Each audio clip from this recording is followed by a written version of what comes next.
సీరియల్లో సినిమాలో నటించాలనుకుంటున్నారా? అయితే వెంటనే మా యాక్టింగ్ స్కూల్లో జాయిన్ అవ్వండి.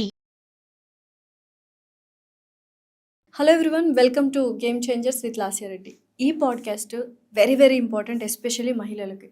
ఎందుకంటే భార్యగాను, కూతురుగాను, తల్లిగాను, వర్క్ చేస్తున్న మహిళగాను ఎక్కడో ఒక చోట ఏదో ఒక ప్రాబ్లం ఫేస్ చేస్తూ ఉంటారు. కానీ దానికి ఎలా రియాక్ట్ అవ్వాలి, దాన్ని రెస్పాన్సిబుల్గా తీసుకున్న ప్రాబ్లమ్ని ఎలా సాల్వ్ చేయాలని తెలియక చాలామంది వాళ్ళలో వాళ్ళు మదన పడుతూ ఏం చేయాలో తెలియని స్థితిలో, కొంతమంది ఏజ్ తక్కువ ఉన్న వాళ్ళు సూసైడ్స్ చేసుకోవడం కానీ, కొంతమంది పిల్లలు ఉన్నారని అడ్జస్ట్ అయిపోవడం కానీ లైఫ్ని నరకం చేసుకుంటున్నారు. అటువంటి సిచ్యువేషన్స్ గురించి ఇవాళ పాడ్కాస్ట్లో సొల్యూషన్స్తో వచ్చేసాను. అండ్ ఆ సొల్యూషన్ పేరు పరిచయం అక్కర్లేదు, she none other than family counsellor Priya Chaudhary గారు. నమస్కారం అండి. ఒంటరిగా ఉన్న ఆడపిల్లని ఏమైనా ఊరికే ఉంచుతారా అంటే అట్లా లేదు, చూసే ఉంటారు. కానీ చాలా వరకు ఏం చెప్తారంటే, ఓకే మగాడు కాబట్టి పాపో బాబో ఉంటే నువ్వే తల్లే చూసుకోవాలి కాబట్టి ఇంకొకడు వచ్చే అతను మీ పిల్లల్ని యాక్సెప్ట్ చేస్తాడా? ఒకవేళ నీకు ఆడపాప ఉన్నా, కూతురున్నా, కొడుకున్నా, కూతురుంటే ఇంకా దయనీయంగా ఉంటుంది పరిస్థితి ఏంటి అనేది తల్లిదండ్రులు చాలామందికి సమస్య. అలా అని ఒంటరిగా వదిలేయడం ఆడపిల్లని ఎంతవరకు కరెక్ట్? ఇప్పుడు కాలాన్ని బట్టి మనం కూడా కొంత మారుతూ ఉండాలమ్మా. ఒకప్పుడు వెనకటికి మీరన్నప్పుడు డివోర్స్ అయిపోయినా కూడా తల్లి ఒంటరిగా ఉండి బిడ్డను పెంచుకురావడము ఇలాంటివి ఎందుకు జరిగాయి అంటే కుటుంబం మొత్తం అండగా ఉండేది. అలాగే అన్నలదమ్ములు కూడా కోఆపరేట్ చేసేవాళ్ళు, బాధ్యతలు తీసుకునేవాళ్ళు. ఇప్పుడు ఇందాక నుంచి మనం మాట్లాడుకున్నది అది. ఏ కుటుంబంలో బంధుత్వాలు ఉన్నాయమ్మా? బంధుత్వాలు ఉన్నాయా అసలు? మీరు పోయిన తర్వాత నీ బిడ్డ పరిస్థితి ఏంటి? ఇప్పుడు ఆ పిల్లకి ఆడపిల్ల ఉందనుకుందాం, నీ కూతురికి ఇప్పుడు మాట్లాడేటువంటి తల్లిదండ్రులకి ఆడపిల్ల ఉంది, డివోర్స్ అయింది, ఆమెకు ఒక ఆడపిల్ల ఉంది. ఆ ఆడపిల్ల రేపొద్దున 20 ఏళ్ళు వచ్చిన తర్వాత పెళ్లి చేసుకుని వెళ్ళిపోతుంది. ఈ అమ్మాయి పరిస్థితి ఏంటి?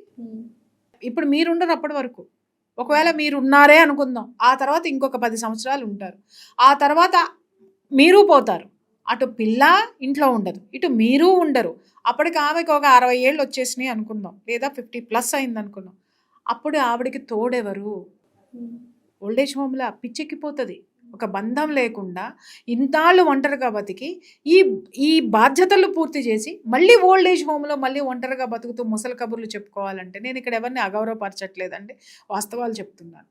అలాంటి ఆలోచనలో ఉంటే డిప్రెషన్ వచ్చేస్తుంది. తెలుసా మీకు? ఎందుకో తెలుసా అమ్మ? ఇవాళ ఓల్డేజ్ హోమ్లు పెరుగుతున్నాయి. ఇది చాలా ప్రమాదకరం. అందరూ కావాలని పిల్లలతో పడలేక ఓల్డేజ్ హోమ్లకు వెళ్తున్నారు. నేను ఇక్కడ సైకలాజికల్ ఎనర్జీ ఎక్స్చేంజ్ మెథడ్ ఒకటి చెప్తాను. కుటుంబం అన్న తర్వాత, ఉమ్మడి కుటుంబం అన్నప్పుడు పెద్దవాళ్ళు ఉంటారు, గ్రాండ్ పేరెంట్స్ ఉంటారు, వాళ్ళ వయసు 70-80 ఉంటుంది. అలాగే వాళ్ళ తర్వాత వాళ్ళ పిల్లల జనరేషన్ ఉంటుంది, వాళ్ళకు ఒక 50 నుంచి 60 ఉంటాయి. ఆ తర్వాత వాళ్ళ పిల్లల జనరేషన్ ఉంటుంది, వాళ్ళకి 25 నుంచి 30 ఉంటాయి. ఆ తర్వాత వాళ్ళ పిల్లల జనరేషన్ ఉంటుంది, ఎంత ఉంటుంది? ఒక 10 సంవత్సరాలు, 5-6 సంవత్సరాలు. ఇక్కడ ఎన్ని ఎనర్జీస్ ఉన్నాయి? 70-80 ఏళ్ళ వాళ్ళకి వాళ్ళలో ఒక జోష్ ఎవరు నింపుతారు? అని అంటే చిన్న పిల్లలు నింపుతారు. వాళ్ళ ఆట పాట చూసి వాళ్ళు అరే నేను ఇంకా బ్రతకాలి, వాళ్ళు కూడా చిన్నపిల్లల్లాగా ఆడుకుంటారు, వాళ్ళలో వాళ్ళకి మమేకం అయిపోతారు, మనవరాళ్లతోటి పెనవేసుకుని పోతారు. అలాగే ఈ 50 ఏళ్ల వయసులో ఉన్నటువంటి వాడు వ్యాపారంలోనూ లేకపోతే అనారోగ్యంతో కుంటుపడినప్పుడు, మూలపడినప్పుడు వాడికి ఎనర్జీ ఎక్కడి నుంచి వస్తుందంటే ఈ 60-70 ఏళ్ళ వాళ్ళ నుంచి వస్తుంది. Because they are his or her parents. వాళ్ళు ధైర్యం చెప్తారు, అరే ఏముందిరా లెగుస్తావు నువ్వు, అరే వ్యాపారంలో పోయిందా ఏం కాదు, అది అమ్మేసేద్దాం, ఇది అమ్మేసేద్దాం, తీసేసేద్దాం, లేదు ఆ ఆస్తులు ఏమీ లేదు, నువ్వేంట్రా ఇంత కష్టపడి పైకి వచ్చావు, మనం లేమా, మేము ఉండమా అని ఒక ధైర్యం చెప్పి, వాళ్ళ ఎక్స్పీరియన్స్లు చెప్పి, అరే పలానా వాడు ఇట్టాగా అన్నీ పోగొట్టుకున్నాడు, 10 ఏళ్ళు కష్టపడ్డాడు, తర్వాత ఉవ్వెత్తున ఎగిశాడు అని అతనికి ఒక ఎంకరేజ్మెంట్, మోటివేషన్ చేస్తూ ఉంటారు. ఇతను ఎక్కడి నుంచి ఎనర్జీ తీసుకున్నాడు? దీని నుంచి. ఇప్పుడు ఈ 25-30 ఇయర్స్ ఏజ్కి వద్దాం. వీళ్ళల్లో సపరేషన్స్ వచ్చినా, భార్యాభర్తలు విడిపోయేటటువంటి ఇష్యూస్ వచ్చినా, లేదా వాళ్ళు ఇంకా ఏదైనా సిచ్యుయేషన్స్ ఫేస్ చేస్తున్నప్పుడు వీళ్ళకి పేరెంట్స్ ఎవరైతే 50s 60s మధ్యలో ఉన్నారో వీళ్ళకి ఏం చెప్తారు అని అంటే, జీవితంలో మేనేజ్మెంట్ ఎలా చేసుకోవాలి, బంధాలను ఎలా నిలబెట్టుకోవాలి. ఈ 60-70 సంవత్సరాలు 70-80 సంవత్సరాలు ఉన్న వాళ్ళు ఏం చెప్తారు అని అంటే, వాళ్ళకి మేము ఇంత జీవితాన్ని చూసొచ్చాము, ఇది జీవితము, ఇలా పోతే పలానా వాళ్ళు ఇలా తయారయ్యారు, ఇలా పోతే ఇలా ఉన్నారు, జీవితాన్ని చక్కదిద్దుకోవాలి. ఎందుకంటే 50-60 ఇయర్స్ ఉన్న వాళ్ళు కోప్పడి చెప్తారు, వీళ్ళు బ్రతిమిలాడి చెప్తారు. 2 energies they will get. అది కుటుంబం. ఇప్పుడు ఎక్కడుంది మా అన్ని న్యూక్లియర్ ఫ్యామిలీస్ అయిపోయాయి. అందుకే డిప్రెషన్లు, షుగర్లు, బీపీలు, అరవడాలు, కరవడాలు. ఎందుకంటే ఒకప్పుడు ఇంట్లో ఎవరికైనా కోపం ఉంది అంటే పెద్దవాళ్ళు వెంటనే వచ్చేసేవాళ్ళు. ఎందుకురా అరుస్తున్నావు, మేము ఉన్నాగా, మేము చూసుకుంటాం అనగానే అతను ఒక 10 నిమిషాలు 15 నిమిషాలు ఇది చేసి పెద్దవాళ్ళు ఉన్నారు అని చెప్పేసి పక్కకి వెళ్ళిపోయేవాడు.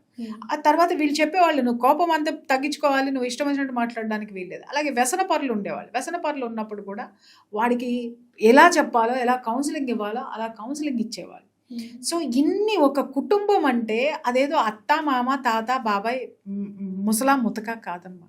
ఒక ఎనర్జీ, ఒక ఎక్స్పీరియన్స్, ఒక ఫ్రెండ్షిప్. వీళ్ళల్లో ఉన్న ఫ్రెండ్షిప్ ఎవరిలో ఉంది చెప్పు? ఇప్పుడు 25 ఏళ్ళాడు వచ్చి 60-70 ఏళ్ళ వాళ్ళతో ఫ్రెండ్షిప్ చేయలేరు. అలాగే 50-60 ఏళ్ళ వాళ్ళు వచ్చి 25 ఏళ్ళ వాళ్ళతో ఫ్రెండ్షిప్ చేయలేరు. ఈ 5-6 ఏళ్ళ వయసు ఉన్న వాళ్ళు 70-80 వాళ్ళతోటి మింగిల్ అవ్వలేరు. 60-70 ఏళ్ళు ఉన్న వాళ్ళు 5-6 సంవత్సరాల పిల్లలతోటి, 10 సంవత్సరాల పిల్లలతోటి మింగిల్ కాలేరు. బట్ వీళ్ళందరూ కలిసి ఒక ఫ్రెండ్షిప్గా ఏర్పడేది ఎక్కడ అంటే కుటుంబంలో మాత్రమే, ఉమ్మడి కుటుంబంలో మాత్రమే.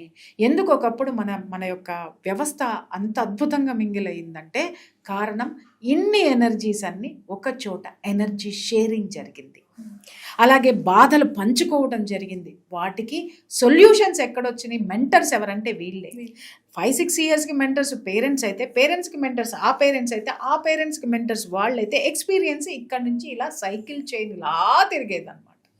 సో ఎక్కడో మెంటర్స్ లేరు, ఎక్కడో మోటివేషనల్ స్పీకర్స్ లేరు, ఎక్కడో సైకాలజిస్ట్ లేరు, అందరు కుటుంబంలోనే ఉండేవాళ్ళు. తల్లికి తెలియనటువంటివన్నీ కూడా గ్రాండ్ మదర్ చూసేది. గ్రాండ్ మదర్కి ఒక 4 గ్రాండ్ మదర్ చూసేది. అంటే ఇంట్లోనే చిట్కా వైద్యాలతోటి పిల్లల ఆరోగ్యాన్ని బాగు చేసేవాళ్ళు. డాక్టర్లు కూడా ఇంట్లోనే ఉండేవాళ్ళు.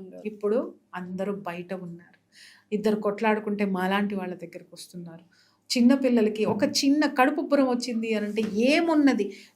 ఒకప్పుడు పాలిచ్చే తల్లికి ఏం తినాలి అనేటటువంటిది పచ్చం అద్భుతంగా పెద్దవాళ్ళు చెప్పేవాళ్ళు. ఎందుకంటే తల్లి ఏం తింటే అది బిడ్డలో కనిపించేస్తుంది, అది పాల ద్వారా వచ్చేస్తుంది.